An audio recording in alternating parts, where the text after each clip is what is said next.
पिछले लगभग 1 साल से भारतीय जनता पार्टी चिल्ला चिल्ला के कह रही है कि दिल्ली में कोई शराब घोटाला हो गया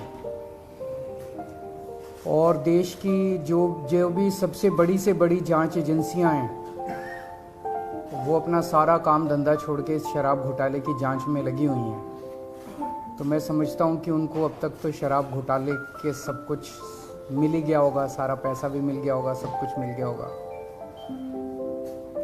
तो पहले 2-3 मिनट में इसी पे चर्चा करना चाहूँगा कि शराब घोटाले में जांच एजेंसियां कैसी जांच कर रही है, क्या मिला अभी तक।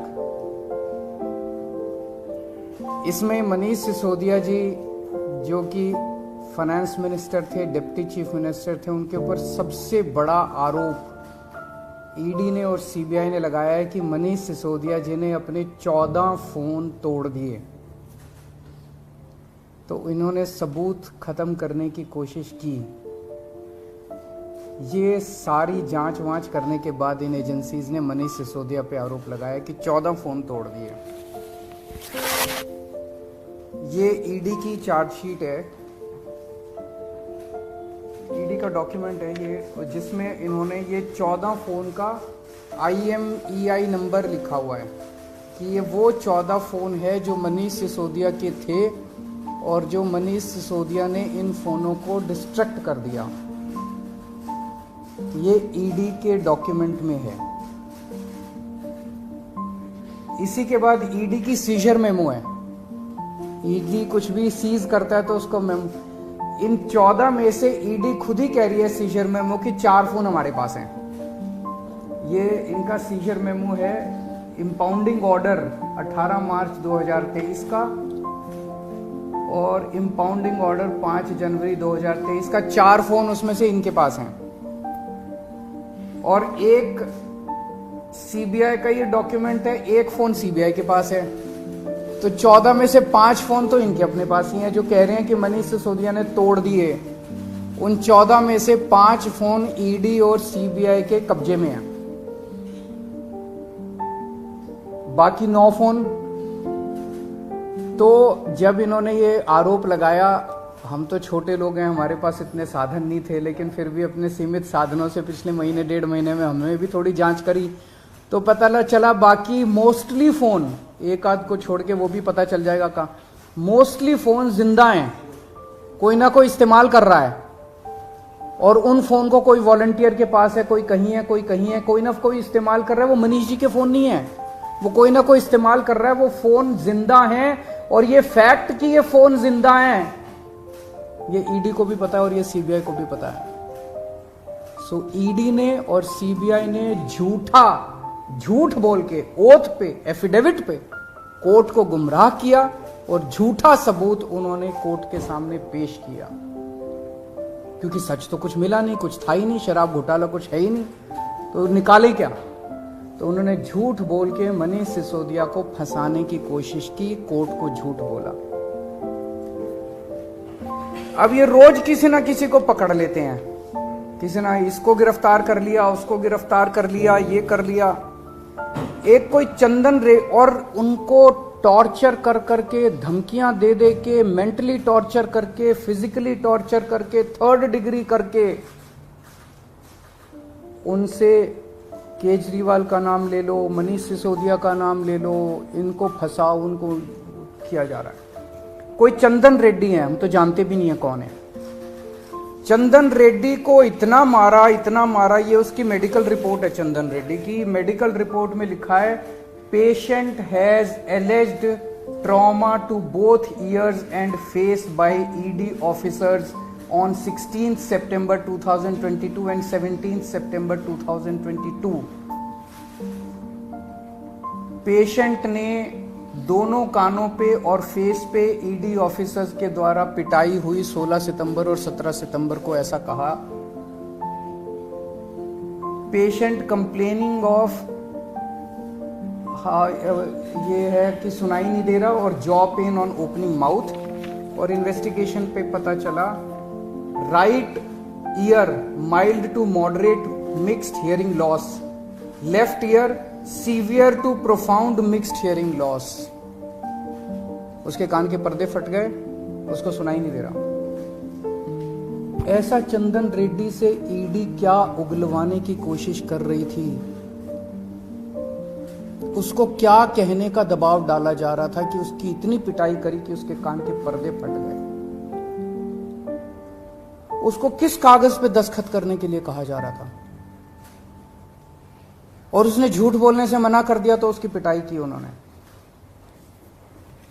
इसके बाद अरुण पिल्लई हैं कोई, उनको धमकियां दी गई, टॉर्चर किया गया, उन्होंने अपना बयान वापस ले लिया अगले दिन। उस दिन तो उनसे कुछ लिखवा लिया, कहीं साइन करा लिया, लेकिन उसके 2-4 दिन बाद उन्होंने कोर्ट में बयान दिया कि मुझे टॉर्चर करके बयान लिया गया। समीर महेंद्रू से टॉर्चर करके बयान लिया गया, उन्होंने अपना बयान वापस ले लिया। मनस्विनी से टॉर्चर करके बयान लिया गया, उन्होंने अपना बयान वापस ले लिया। भूषण बेलगवी से टॉर्चर करके, ये 5 नाम तो मेरे पास ही हैं, पता नहीं ऐसे कितने लोग हैं जिन लोगों को टॉर्चर कर करके बयान लिए गए। ये हो क्या रहा है?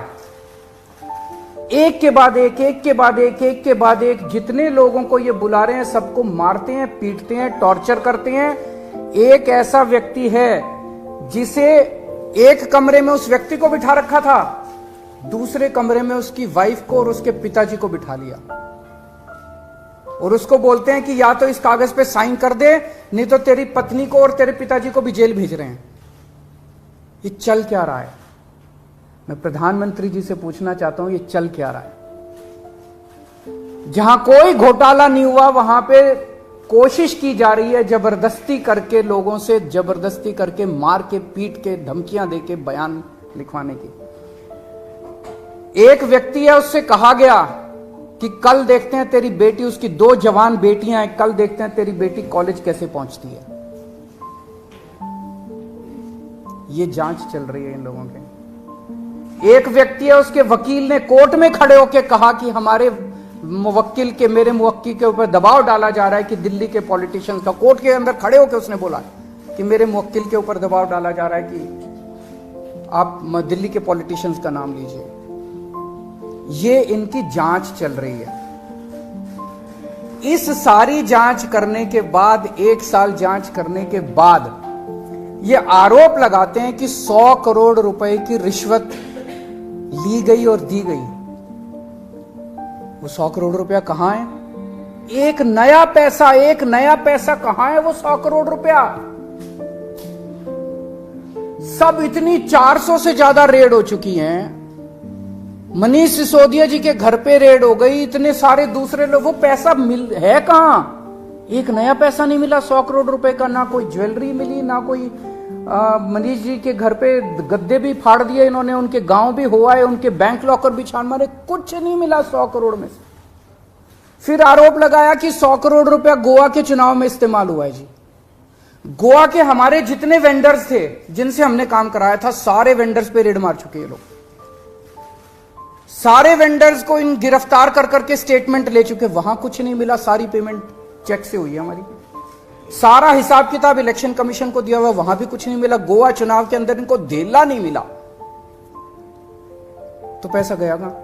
अगर रिश्वत ली तो पैसा गया कहां? अरे पैसा तो तब मिलेगा ना जब रिश्वत ली गई होगी और रिश्वत दी गई होगी। आज मैं इस प्रेस कॉन्फ्रेंस में कह रहा हूं कि 17 सितंबर को शाम को 7 बजे मैंने नरेंद्र मोदी को 1000 करोड़ रुपए दिए थे। कर लो गिरफ्तार उनको। ऐसे तो कोई भी इस देश में खड़ा होकर कुछ भी कह देगा।